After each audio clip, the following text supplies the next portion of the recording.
Motor വാഹന വകുപ്പിന്റെ സുരക്ഷിത വിദ്യാരംഭം പദ്ധതിയുടെ ഭാഗമായി ഇരിട്ടി സബ് ആർടി ഓഫീസ് പരിധിയിലുള്ള സ്കൂൾ വാഹനങ്ങളുടെ പരിശോധന ആരംഭിച്ചു. ഡ്രൈവർമാർക്കും വാഹനത്തിൽ പോകുന്ന സഹായിക്കും ബോധവൽക്കരണ ക്ലാസും നൽകുന്നുണ്ട്. പരിശോധന നടത്തി സ്റ്റിക്കർ പതിക്കാത്ത വാഹനങ്ങൾ ജൂൺ 2 മുതൽ നിരത്തിലിറങ്ങാൻ അനുവദിക്കില്ലെന്ന് ഉദ്യോഗസ്ഥർ വ്യക്തമാക്കി.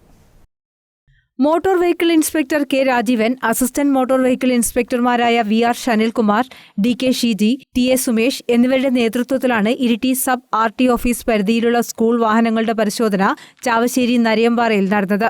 മോട്ടോർ വാഹന വകുപ്പിന്റെ സുരക്ഷിത വിദ്യാരംഭം പദ്ധതിയുടെ ഭാഗമായിരുന്നു പരിശോധന.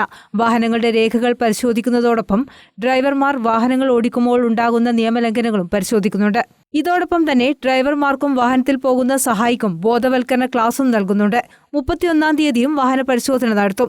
തിരക്ക് കുറയ്ക്കാൻ രജിസ്ട്രേഷൻ നമ്പർ 1 മുതൽ 5000 വരെയുള്ള വാഹനങ്ങളാണ് ബുധനാഴ്ച പരിശോധിച്ചത്. ശനിയാഴ്ച 5001 മുതൽ 9999 വരെയുള്ള വാഹനങ്ങൾ ഇതേ രീതിയിൽ പരിശോധിക്കും. ഇത്തരത്തിൽ പരിശോധന നടത്തി സ്റ്റിക്കർ പതിക്കാത്ത വാഹനങ്ങൾ ജൂൺ 2 മുതൽ നിരത്തിലിറങ്ങാൻ അനുവദിക്കില്ലെന്നും ഉദ്യോഗസ്ഥർ വ്യക്തമാക്കി.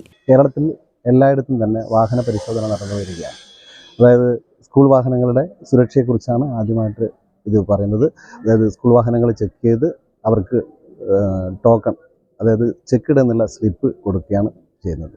അത് ഇതിൻ്റെ ഭാഗമായി കുട്ടികളുടെ സുരക്ഷയുടെ ഭാഗമായിട്ടാണ് ഈ വാഹനങ്ങളുടെ പരിശോധന നടക്കുന്നത്. അവസരങ്ങളിൽ, അതായത് സ്കൂൾ സ്റ്റാർട്ട് ചെയ്യുന്ന സമയങ്ങളിലും സ്കൂളുകൾ വൈകുന്നേരം വിടുന്ന സന്ദർഭങ്ങളിലും ഇത്തരം ഏരിയകളിൽ നമ്മുടെ മോട്ടോർ വാഹന വകുപ്പിൻ്റെയും പോലീസിൻ്റെ അധികാരികൾ എന്തായാലും ചെക്കിങ്ങിന് ഉണ്ടായിരിക്കും. പിന്നെ പ്രത്യേകിച്ചും തന്നെ ഈ അതർ സ്കൂൾ ബസ്സുകൾ, സ്വന്തമായി വാഹനങ്ങളുടെ സ്കൂൾ ബസ്സുകളല്ലാത്ത സാധാരണ കോൺട്രാക്ട് ഗാരേജിലെ ആൾക്കാരൊക്കെ വണ്ടികൾ ഉപയോഗിക്കാറുണ്ട്. അത്തരം വാഹനങ്ങൾക്ക് ഞങ്ങൾ school trip on school duty എന്നുള്ള ഒരു ബോർഡ് വെച്ചുകൊണ്ട് ആണ് അവരോട് ഈ വാഹനം ഓപ്പറേറ്റ് ചെയ്യാൻ പറഞ്ഞിരിക്കുന്നത്. News bureau, Mattannur.